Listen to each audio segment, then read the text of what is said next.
video is intended for audiences who are 13 and over. If you are not 13 and over, please fuck off and tell your parents to moderate what you watch online. Alright, so are we just gonna ignore how the fact that there's like a bunch of like empty oil drums in like the middle of like the mountains? I don't know who's doing some illegal dumping up in there, but it feels really weird. There's just like a bunch of abandoned oil can just chilling in the mountainsides, right? Like there's not even any boxes, you think if you're gonna dump some oil case, you might as well dump a bunch of like cardboard boxes, maybe it's like some foam brick walls or something, right? So something to add to the scenery, right? But like just like oil cans just being there, I was like, this is really weird, really strange. I don't know what the deal with this is, right? I guess they did not want to go fight in the abandoned factory this week or something for some reason. I don't know why. I felt like I don't know. I just don't like this scenery, right? I feel like we're gonna fight in the mountainside. I just want to see mountains. I don't want to see any other. I don't want to see like any like man-made products just chilling there, right? It would be really weird. All right, it is #1 Sentai Gozyuger, episode 9, Unbreakable Wolf. Hoiru is still a fucking dog shit cringe lord of a character. This character is really just uninteresting at this point. I really do not like this character. This character is really just fucking lame, and his entire bit, it's really just sad and depressing, watching his character. And it's not like the good type of sad and depressing with a character where you're like, oh man, this character, like his sad and depression, this guy is just really a fucking loser. Holy shit, I cannot get over how fucking lame this character is. Right, yeah, so Hoiru works at a maid cafe now because he still needs a job. He's still fucking poor because he's a fucking NEET. I mean, he's not technically a NEET because he's actually working. He's just a poor fuck, you know, right? So he works at a maid cafe. Fire Candle is there, right, harassing the wait. Like he's there harassing the wait staff, right? He is not leaving a tip of any kind, right?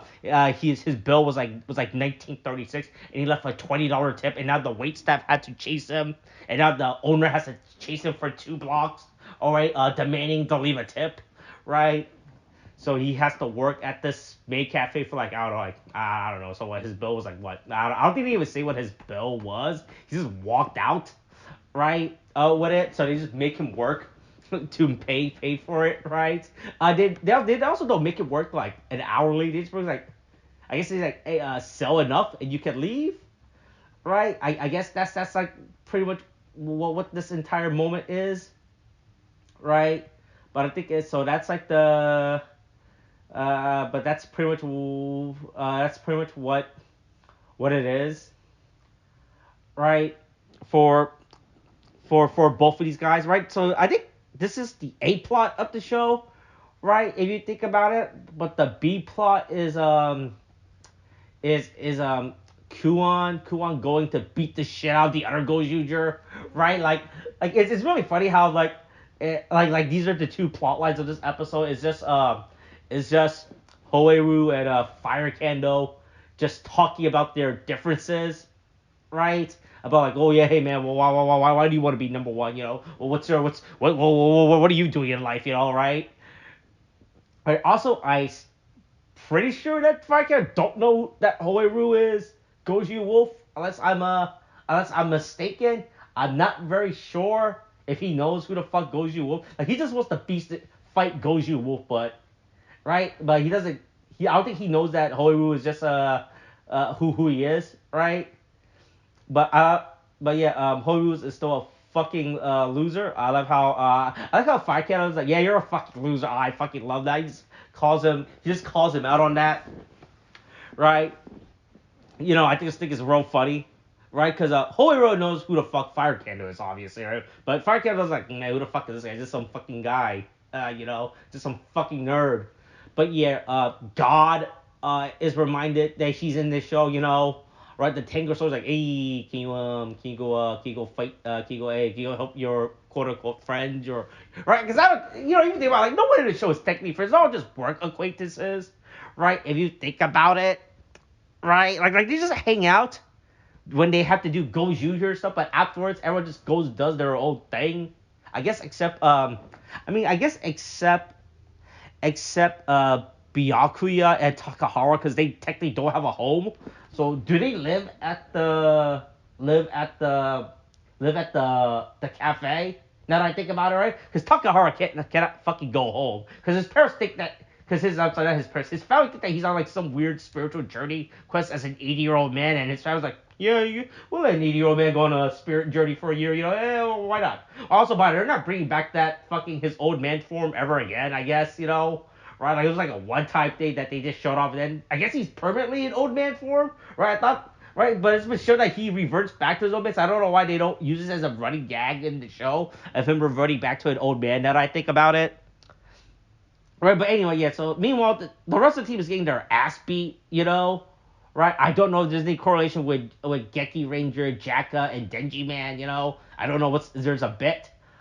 They both punch. I know Geki Ranger and Denji Man punch stuff. Don't know what Jack is doing here. Hey, remember Jacka? He's cool. We gotta remind audience that Jacka is a cool Sentai team.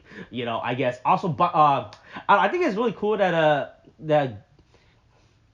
Qon Garudo can let other Sentai teams use other Sentai teams. I thought that was cool when he turned Denji Man into a gun, and then just had Geki Red just beat the shit out of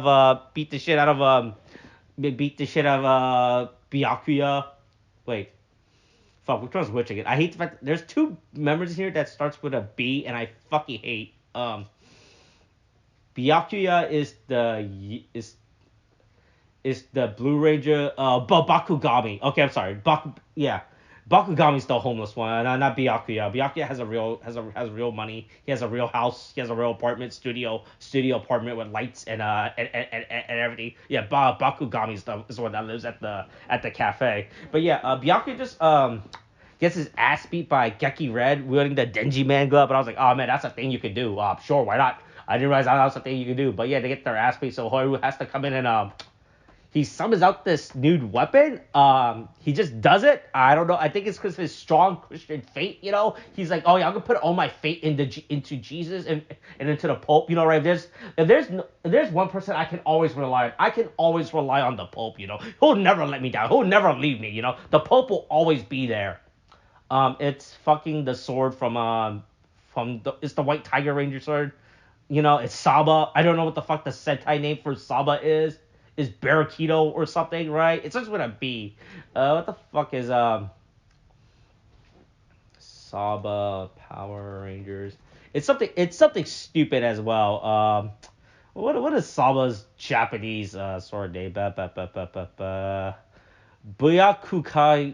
Byako Shinken. Alright,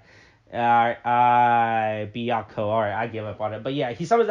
It's just pretty much the White Tiger Ranger sword, except it doesn't talk, right? So that's a thing. The sword's okay. I mean, the sword looks pretty fucking sick.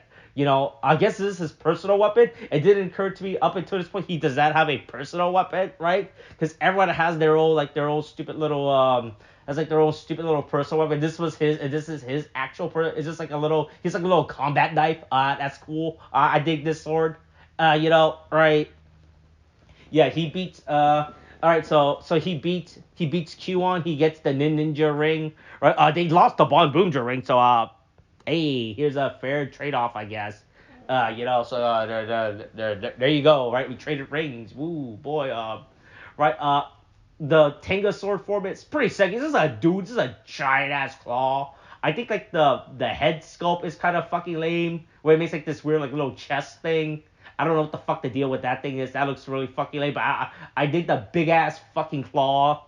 The die caliber form gives the Tango sword. That thing looks cool. I think it's real funny. There's a fucking CGI wolf that shows up when he does his finisher. That thing is really unneeded. I don't know what the fuck the deal. Why is that like a random CGI wolf just run across the street when he does his finisher? I thought it was real funny when that thing was like, oh wow, man, it breaks. I don't know. I think that's where I draw the line. That's where it breaks the immersion for me. This episode, this stupid little CGI, this little stupid CGI wolf that shows up. But yeah, Hoiwu realizes he's no longer a fucking loser. I mean, he's still a fucking loser, right? So he goes back like, hey, you guys know how I said you guys aren't my friends, but can we be friends again? Yeah.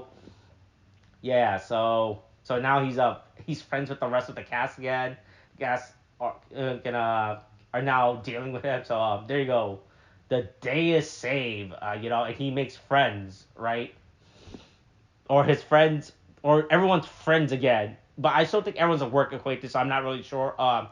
Meanwhile, Q1 has like some weird X scar virus thing. I don't know. I don't know what the deal with that thing is. Oh boy, but hey, look, it's a chance to have him the actor take off his shirt for the cameras. Ooh. Yeah. So Q1 has like some weird X scar on his back. Don't know what the deal with is. Right? Could be evil. Could be a curse. Could be magic. I don't know what the hell. Could be a portal to another world. Who the fuck knows, right? All right. That's it for this episode. It's whatever. Right? This episode. We're pretty much just back to where we started at the beginning, pretty much at the beginning of the show, right? Everyone's friends again, right? So, yeah. All right. That's it for this week's episode. All right. Okay, thanks. Bye.